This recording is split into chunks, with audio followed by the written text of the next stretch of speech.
राहुल गांधी ने जिस तरीके से भारतीय सेना के ऊपर सवाल उठाया, विदेश मंत्री के ऊपर आरोप लगाया कि उन्होंने हमले की जानकारी पहले पाकिस्तान को दी, जिस पर अब भारतीय जनता पार्टी के सांसद निशिकांत दुबे ने राहुल गांधी के ऊपर एफआईआर दर्ज करने के लिए कहा है। उन्होंने कहा है कि इस जानकारी और तमाम जो सैन्य जानकारी की बात कर रहे हैं राहुल गांधी, इस पर तो पहले ही 1991 में राहुल गांधी की यानी कि कांग्रेस की ही सरकार ने पाकिस्तान के साथ जो समझौता किया था उस पर क्यों जानकारी नहीं है। आखिरकार सर, जो समझौता 1991 में हुआ था, जिसको लेकर आज निशिकांत दुबे राहुल गांधी पर केस दर्ज करने की बात कर रहे हैं, क्या था ये समझौता और कितनी मुश्किलें बढ़ सकती हैं राहुल गांधी की, जिस तरीके से आज वो भारतीय सेना और भारत के विदेश मंत्रालय पर सवाल उठा रहे हैं। देखिए, मुश्किलें तो बहुत बढ़ेगी, देशद्रोह तो बनता है। राहुल गांधी पर इसलिए बनता है क्योंकि उस समझौते की शर्तों का अनुपालन हमारे विदेश मंत्री ने किया था और कुछ नहीं किया है। अब राहुल गांधी उसकी आड़ में अपनी राजनीतिक रोटी सेंकना चाह रहे हैं, तो ये दिखाई देता है कि वो कहीं न कहीं पाकिस्तान के या विदेशी ताकतों के इशारे पर हमारे देश के प्रशासन को या राजनीतिक जो छवि है उसको बिगाड़ने की कोशिश कर रहे हैं। तो कहीं न कहीं देश को खंडित करने की कोशिश कर रहे हैं और पाकिस्तान के साथ साइड कर रहे हैं। तो देशद्रोह तो बनता ही है और मुकदमा दर्ज होना भी चाहिए और इससे आगे भी होना चाहिए। मैं तो ये कहूँगा कि इनको जो मोकोका या यूएपीए में जो मुकदमा दर्ज होता है, देशद्रोह का मुकदमा हमारे देश के कानून में यूएपीए में होता है, अनलॉफुल प्रिवेंशन एक्ट है, उसके अंतर्गत होता है। तो उसमें बेल 1.5 साल तक नहीं मिलती है, तो वो इनके ऊपर लगना भी चाहिए, मुझे ऐसा लगता है। क्योंकि ये ज़रूरत से ज़्यादा इस घड़ी में, जब देश ऐसे समय में अपने दुश्मन से सीधा टक्कर ले रहा है, हर आदमी साथ में है, तो वहाँ ये ऐसी बेहुदा बातें, बिना सिर पैर की बातें, देशद्रोह वाली बातें करके हमारी सेना का मनोबल नीचे करने की कोशिश कर रहे हैं, हमारे प्रशासन का, हमारे देश की इमेज को ख़राब करने की कोशिश कर रहे हैं। तो ये भी देशद्रोह ही बनता है। और ये डॉक्यूमेंट इनको कहाँ से मिला, इन्होंने कैसे इस डॉक्यूमेंट को इंटरप्रेट किया, ये सारी चीज़ें देखते हुए मुकदमा तो मेरे ख्याल से बनना चाहिए इनके ऊपर। इसी के साथ राहुल गांधी, जब निशिकांत दुबे की तरफ से ये तमाम सवाल उठाए गए हैं, तो वहीं दूसरी तरफ कांग्रेस की जो प्रवक्ता हैं सुप्रिया श्रीनेत, वो कहती हैं कि जिस तरीके से निशिकांत दुबे सवाल उठा रहे हैं, मतलब कि वो मानते हैं कि हमारे देश के विदेश मंत्री ने पाकिस्तान को हमले की जानकारी दी है। राहुल गांधी ने जो बयान उठाए थे उस पर अगर बीजेपी इस तरीके से बोल रही है तो क्या ये स्वीकार किया जा रहा है कि विदेश मंत्री ने जानकारी दी है पाकिस्तान के लिए? इस तरीके के सवाल आखिरकार क्यों उठा रही है? देखिए, ये कांग्रेस का चरित्र रहा है पहले से। पहले तो 91 में इन्होंने समझौता क्यों बनाया, किस तरह से पाकिस्तान के साथ समझौता किया, किस तरह से वो बाध्यता बनाई, उसके बारे में तो ये प्रवक्ता कोई बोलेगा नहीं, कोई बोलता नहीं है। चूँकि वो उनके हाथ से वो चीज़ निकल चुकी है और अब वो रूलिंग पार्टी के हाथ में है, जो सरकार अभी चल रही है उसकी बाध्यता बना दी है। तो ये आप देखेंगे जहाँ भी बायलैटरल एग्रीमेंट होते हैं दो देशों के बीच में, भारत के पाकिस्तान के बीच में हुआ है, भारत बांग्लादेश के बीच में भी हुआ है और भारत चीन के बीच में भी बहुत पहले से हुआ है। तो पाकिस्तान के साथ जो उसमें लिखा गया था समझौते पे कि आप आक्रमण करने से पहले सूचना देंगे कि हम आक्रमण कर रहे हैं, तो उसका अनुपालन किया गया है। अब होगा क्या कि अगर वो उसको बताया नहीं जाता, उसको टर्म्स को वॉयलेट कर दिया जाता, तो ये डफली बजाते कि उसको वॉयलेट कर दिया गया है, हमारे देश की शान में गुस्ताखी हो गई है, ये अनाप शनाप बातें बोलते। तो सबसे पहले तो इनसे सवाल उठना चाहिए और मैं यहाँ निशिकांत दुबे जी का पूर्ण समर्थन करता हूँ कि उन्होंने जो विषय उठाया है कि 91 में ये समझौता पहली बार तो किया क्यों गया। अगर किया गया तो ये एक देशद्रोह का मामला है और बनना भी चाहिए। तो ये एक गंभीर सवाल है और हमारा देश या कोई भी देश ऐसे नहीं चलता।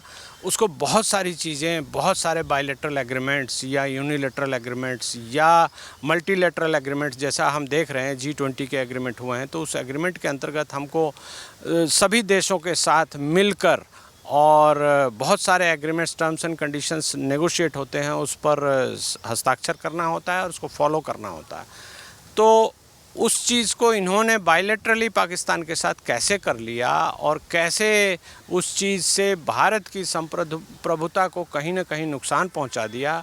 ये क्या मतलब है कि भारत सूचना देगा, बताएगा, या कोई हॉटलाइन क्रिएट होगी, या आप कुछ भी वार करने से पहले बताएंगे? तो ये तो कोई बात नहीं। जब आतंकवादी गतिविधि पाकिस्तान करता है तो वो तो कुछ नहीं बताता, वो तो छद्म रूप से लोग आते हैं, आतंकवादी काम करके चले जाते हैं, लोगों की जान लेकर चले जाते हैं, धर्म पूछ कर गोली मार देते हैं, उसके बाद चले जाते हैं।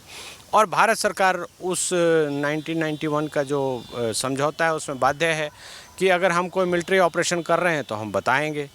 तो ये बहुत ही मूर्खतापूर्ण काम पहले किया गया है। अब की सरकार को चाहिए कि इन सारे सेटलमेंट्स को, इन बायलैटरल एग्रीमेंट्स को कहीं ना कहीं ख़त्म करे, टर्मिनेट करे, जैसा कि सिंधु नदी समझौते के ऊपर किया गया। इस सरकार को आगे बढ़कर इन चीज़ों को ख़त्म करना चाहिए और हमारे देश की स्वतंत्रता में आंच लगाने वाले जो भी ऐसे डॉक्यूमेंट्स हैं इन सबको हटा देना चाहिए। संवैधानिक रूप से इनके ऊपर वाइट पेपर पब्लिश करना चाहिए कि किन हालात में कैसे किया गया था, और तब जाकर हमारे देश का प्रभुत्व स्थापित इस क्षेत्र में होगा। और वो करना भी चाहिए। जब भारत इतनी तेज़ी से विकसित हो रहा है, इतना सशक्त है, तो सभी लोगों को चाहिए कि इस चीज़ की डिमांड करें, इस चीज़ की सरकार से मांग करें, और सरकार को भी इस ओर ध्यान देना चाहिए। अपनी सरकार के द्वारा किए गए सैन्य समझौते को भूलकर राहुल गांधी विदेश मंत्री से ये पूछते हैं कि हमारे कितने जेट गिरे हैं। इस पर भी सरकार जवाब दे। जिस तरीके से पाकिस्तान की ही लोगों का ये भी कहना है कि राहुल गांधी का इस तरीके से भारतीय सेना को लेकर सवाल पूछना, जब पहले ही भारतीय सेना की डीजीएमओ की ब्रीफिंग हो चुकी है, प्रेस कॉन्फ्रेंस हो चुकी है, उसके बावजूद भी इस तरीके से सवाल उठाना ये दर्शा रहा है कि राहुल गांधी पाकिस्तान की भाषा बोल रहे हैं। आज इस तरीके के आरोप राहुल गांधी के ऊपर लग रहे हैं। देखिए, ये बात तो सही प्रतीत होती है। मैं इसको समझाता हूँ कि आप बहुत सारी इन्फॉर्मेशन आप सरकार से पूछते हैं, क्वेश्चंस बनाते हैं, और सरकार जब वो जवाब देती है तो वो सबको, सारी दुनिया को पता लग जाता है। ये इंटरनेट का युग है। आप कोई भी प्रेस कॉन्फ्रेंस जब स्ट्रीम होती है तो उसको कौन कौन देख रहा है, इस पर किसी का कोई अंकुश नहीं है। वो सब समझ जाते हैं, वॉच करते हैं, देख रहे हैं। तो आप दुश्मन के एजेंट के रूप में काम कर रहे हैं, तो दिखाई दे रहा है, सबको दिखाई दे रहा है। तो ये देशद्रोह का सीधा मामला बनता है और कुछ नहीं बनता। तो इस पर सरकार को सख्ती से कार्रवाई भी करनी चाहिए। सारे राजनीतिक चीज़ों को अलग कर दें और इस पर देशद्रोह को बिल्कुल बर्दाश्त नहीं होना चाहिए, बिल्कुल नहीं बर्दाश्त करना चाहिए। और देशद्रोह जो भी कर रहा हो, नेता हो या प्रतिपक्ष के नेता हो या कोई भी हो, उनके खिलाफ सख्त से सख्त कार्रवाई होनी चाहिए। सरकार को दृढ़ संकल्प के साथ आगे बढ़ना चाहिए। ऐसे ही तमाम लोग हैं जो भारत और सेना को लेकर सवाल उठा रहे हैं, जिनके बयान और वीडियो को पाकिस्तान भी इस्तेमाल कर रहा है। ऐसे लोगों के ऊपर भी क्या एक्शन कार्रवाई होनी चाहिए? बिल्कुल, सरकार को सबसे पहले तो इन्हीं लोगों पर कार्रवाई होनी चाहिए और सरकार को अपनी सख्ताई इस रूप से दिखा देनी चाहिए, और तब जाकर ऐसे जो भेदिए हैं हमारे देश में, खाते हमारे देश का हैं, गाते उनका हैं, ऐसे लोगों पर अंकुश लगेगा। आपको याद होगा कि जब 26/11 में ताज का जो अटैक हुआ था, जिसमें पाकिस्तान डायरेक्टली इन्वॉल्व था, उसको लाइव टेलीकास्ट किया जा रहा था और उससे वो गाइड करने में उनको सहूलियत मिल रही थी।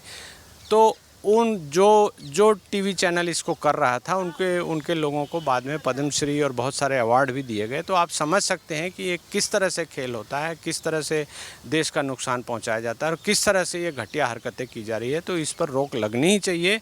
और अब जब सब कुछ खुल गया है, सब कुछ ट्रांसपेरेंट हो गया है, तो रोक लगनी ही चाहिए। बिल्कुल दृढ़ता से सरकार को आगे बढ़कर उन सब के खिलाफ कार्रवाई भी करनी चाहिए। राष्ट्र और सेना के खिलाफ बयानबाजी करने वाली नेहा सिंह राठौर के ऊपर 400 से ज़्यादा मामले दर्ज हो चुके हैं। कितनी मुश्किलें बढ़ने वाली हैं नेहा सिंह राठौर की इसी मामले पर, जिस तरीके से उन्होंने सेना, राष्ट्र को लेकर सवाल उठाए। और नेहा सिंह राठौर भी एक वो व्यक्ति थी जिनकी वीडियोस और बयानों को पाकिस्तान ने खुद अपने टेलीविज़न पर चलाया। देखिए, वो जो कर रही हैं वो सबको दिखता है और सबको पता है, कॉमन मैन को भी पता है कि जहाँ पर भी बीजेपी शासित प्रदेश है वहीं पे उनको काबा का ध्यान आ जाता है। उनको कांग्रेस शासित प्रदेशों में दिखाई नहीं देता कि वहाँ क्या हो रहा है। तो ये जिस तरह से इन्होंने किया है, जिस तरह से सेना का मनोबल तोड़ने की कोशिश की है, जिस तरह से देश को नीचा दिखाने की कोशिश की है, तो मुश्किलें तो इनकी बढ़नी चाहिए। इनको सबसे पहले अभी पता नहीं क्यों जेल जा सकती है यहाँ से? जेल बिल्कुल जा सकती हैं, जाना भी चाहिए। और मैं तो पूरी तरह से इस चीज़ को सपोर्ट करूंगा कि इनको जेल जाना ही चाहिए। 400 से ज़्यादा जो मामले दर्ज हुए हैं इनके खिलाफ, लोगों का इतना ज़्यादा आक्रोश। हाँ, आक्रोश दिखा रहा है। 400 से ज़्यादा मामले दर्ज हुए हैं तो ये दिख रहा है कि इन्होंने कितने लोगों को आहत किया है, और इस पर कार्रवाई भी, एक्शन भी उसी तरह से होना भी चाहिए। बहुत बहुत धन्यवाद सर।